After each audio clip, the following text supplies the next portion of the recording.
कुछ समझ नहीं आ रहा था। उसे लगा निधि और उर्मिला जी की बहस हो गई होगी, तभी ये सब हो रहा है। अरे बहू, तुम यहाँ क्यों आई? जाओ अपने कमरे में। शांति, ओ शांति, इधर आ। ये रसोई जरा धो दे और चूल्हा भी साफ कर देना। लेकिन माँ जी, मैंने थोड़ी देर पहले ही तो ये सब साफ किया है और अभी तो गंदे भी नहीं हुए हैं। तुम मुझसे ज़्यादा बहस मत क्या कर, जो कहा वो कर। बोलते हुए उर्मिला जी रसोई से बाहर चली गई और उनकी मेड शांति उनके बताए अनुसार काम में लग गई।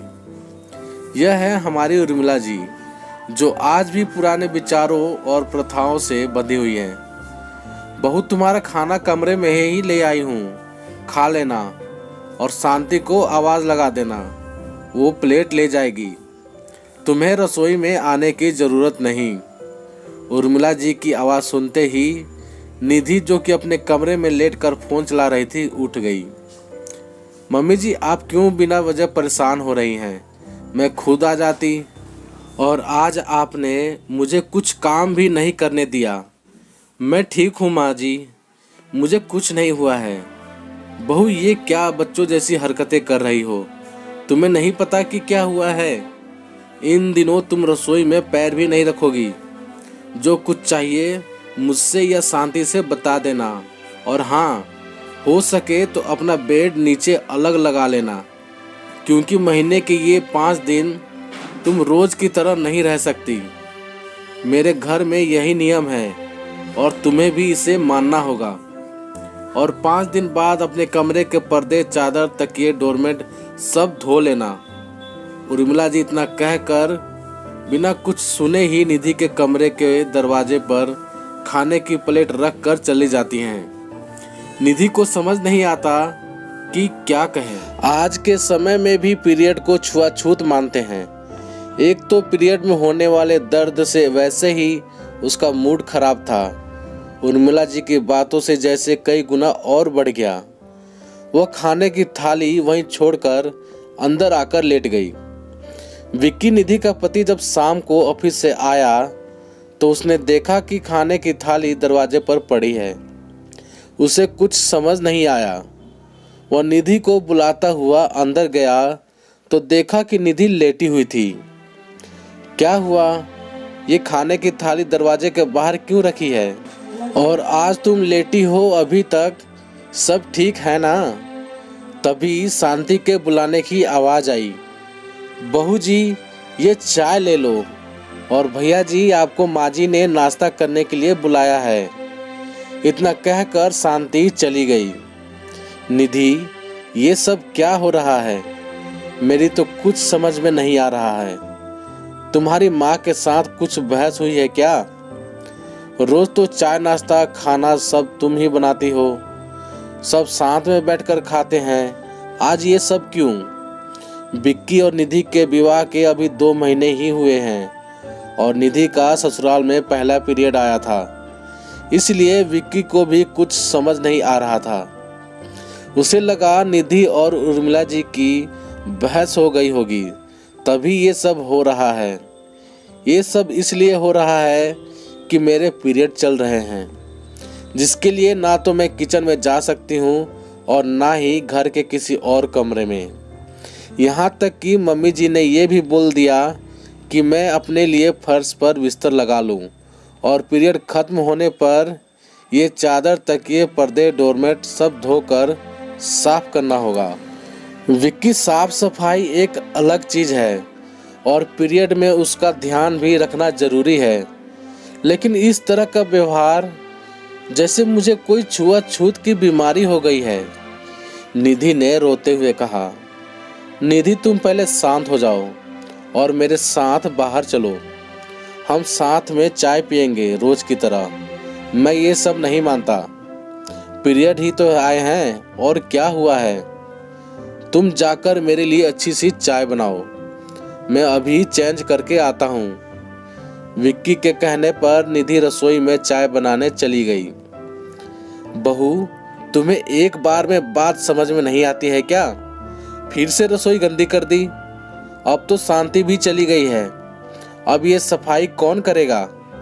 मैंने तुम्हें एक बार बोल दिया कि ऐसे समय में तुम बस अपने कमरे में ही रह सकती हो। जो चाहिए मुझे बता देना। तो तुम यहाँ चाय बनाने क्यों आई? मम्मी जी विक्की ऑफिस से आए हैं तो मैं उनके लिए चाय बना रही हूँ। और मेरे आने से रसोई कैसे गंदी हो गई ये बताइए। सुबह से देख रही हूँ कि यहाँ मत जाओ, ये मत छुओ, बेड पर मत सो। क्यों? तुम्हारे पीरियड चल रहे हैं ना, इसलिए।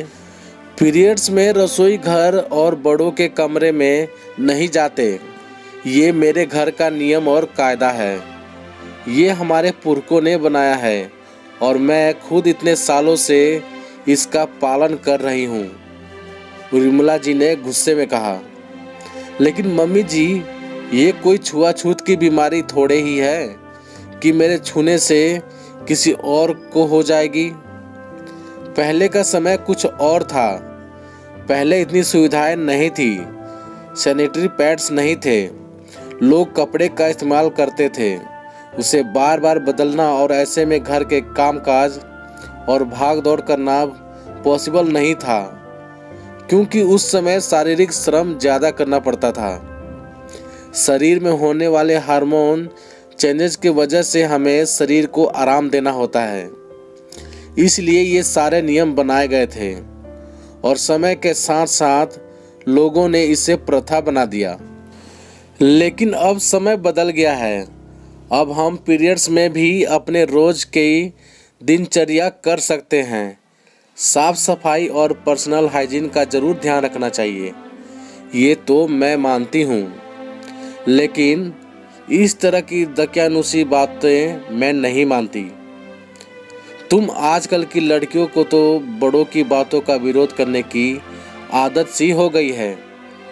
आधुनिकता के नाम पर बड़े बूढ़ों के बनाए नियम कायदों की धज्जियां उड़ाते रहते हो, उर्मिला जी गुस्से में चिल्लाते हुए बोली। मम्मी जी, मैं किसी का अपमान नहीं करना चाहती, लेकिन मैं गलत का साथ कभी भी नहीं दे सकती। माँ, निधि सही कह रही है। समय के साथ हम लोगों को बदलना चाहिए। साइंस के हिसाब से तो ये स्त्रियों में आम बात है, तो इसमें छुआछूत कहाँ से आ गया माँ? और ये तो भगवान का वरदान है स्त्रियों के लिए। बल्कि हमें तो भगवान से शिकायत होनी चाहिए कि ये औरतों के लिए ही क्यों, मर्दों के लिए क्यों नहीं। विक्की ने उर्मिला जी को समझाने की कोशिश की। बहू, तुम इस तरह की बातें भी विक्की से करती हो? हमारे समय में तो मर्दों के सामने इसका नाम तक नहीं लेते थे। पीरियड्स के बारे में किसी से बात करना या चर्चा करना गलत नहीं है माँ, विक्की ने कहा। तुम कितने भी तर्क वितर्क कर लो, मैं इन सब बातों को नहीं मानती। और गुस्से में उर्मिला जी बाहर चली गई। लेकिन आज निधि को इस बात का सुकून मिला कि विक्की सही और गलत का फर्क समझते हैं। तो दोस्तों, आप सभी का इस बारे में क्या राय है, कमेंट करके हमें ज़रूर बताइएगा। यदि कहानी आप सभी को अच्छी लगी हो तो लाइक कीजिएगा, शेयर कीजिएगा, और हमारे चैनल पर नए हो तो प्लीज़ हमारे चैनल को सब्सक्राइब भी ज़रूर कर लीजिएगा। तो चलिए दोस्तों, मिलते हैं आप सभी से एक और नई कहानी के साथ। तब तक के लिए जय हिंद, वंदे मातरम।